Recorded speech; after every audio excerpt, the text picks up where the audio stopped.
Political news, sports news, crime news કે તમારા રાજ્યના સમાચાર, હવે દરેક ખબર પર રહેશે અમારી નજર. ગુજરાતનો સર્વશ્રેષ્ઠ ન્યૂઝ ચેનલ. પાટણમાં જલારામ બાપાની 226મી જન્મજયંતિની ભવ્ય ઉજવણી, મહાઆરતી, અભિષેક અને શોભાયાત્રા સહિતના કાર્યક્રમો યોજાયા. પાટણમાં સંત શિરોમણી પૂજ્ય જલારામ બાપાની 226મી જન્મજયંતિની ધામધૂમથી ઉજવણી કરવામાં આવી. શહેરના જલારામ મંદિર ખાતે વિવિધ ધાર્મિક કાર્યક્રમોનું આયોજન થયું હતું. આ પ્રસંગે મંદિરને લાઇટિંગ અને રોશનીથી સુંદર રીતે શણગારવામાં આવ્યું હતું, તેમજ વિશાળ મંડપ પણ બાંધવામાં આવ્યો હતો. બુધવારે સવારે મંદિર ખાતે આરતી, શણગાર, તુલસી પૂજન અને યજ્ઞ જેવા કાર્યક્રમો યોજાયા હતા. મોટી સંખ્યામાં ઉપસ્થિત જલારામ ભક્તો અને સેવકો દ્વારા પૂજ્ય બાપાનો અભિષેક કરવામાં આવ્યો હતો. આ ઉપરાંત વીરબાઈ ભોજલરામ બાપા, જોડી ધોકા અને પાદુકાનું પણ પૂજન કરવામાં આવ્યું હતું. દેવી દેવતાઓના અલંકારોની અર્પણ વિધિ અને ધ્વજારોહણ પણ કરાયું હતું.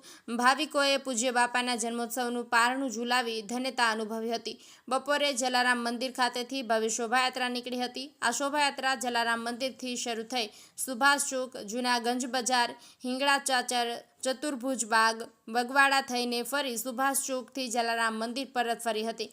કાર્યક્રમમાં પાટણના સેવાભાવી વકીલ દેવદત્તભાઈ જૈન ભામાશા, પાટણ નગરપાલિકાના પૂર્વ પ્રમુખ અને અનેકવિધ સેવાકીય સંસ્થાઓ સાથે સંકળાયેલા લાલેશભાઈ ઠક્કર, નગરપાલિકાના પૂર્વ પ્રમુખ હેમંતભાઈ તન્ના, જલારામ મંદિરના ટ્રસ્ટી શ્રી નારાયણભાઈ ઠક્કર, પાટણના પ્રખ્યાત કિડનીના ડૉક્ટર શ્રી સુરેશભાઈ ઠક્કર, MN હાઈસ્કૂલના આચાર્ય ધનરાજભાઈ ઠક્કર વગેરે ઉપસ્થિત રહ્યા હતા.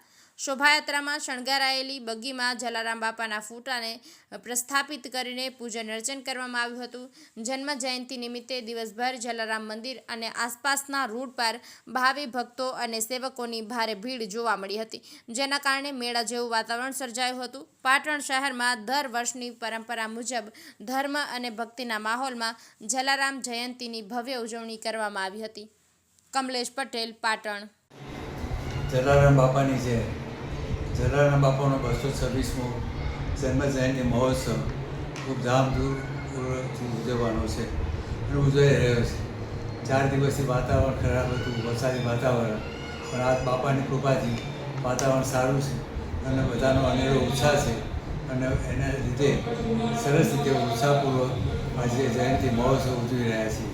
સવારે આરતી કરી સિદ્ધપુરથી આવેલા સંઘનું સ્વાગત કરવામાં આવ્યું અને અનેક પ્રસંગો ઉજવી રહ્યા છીએ.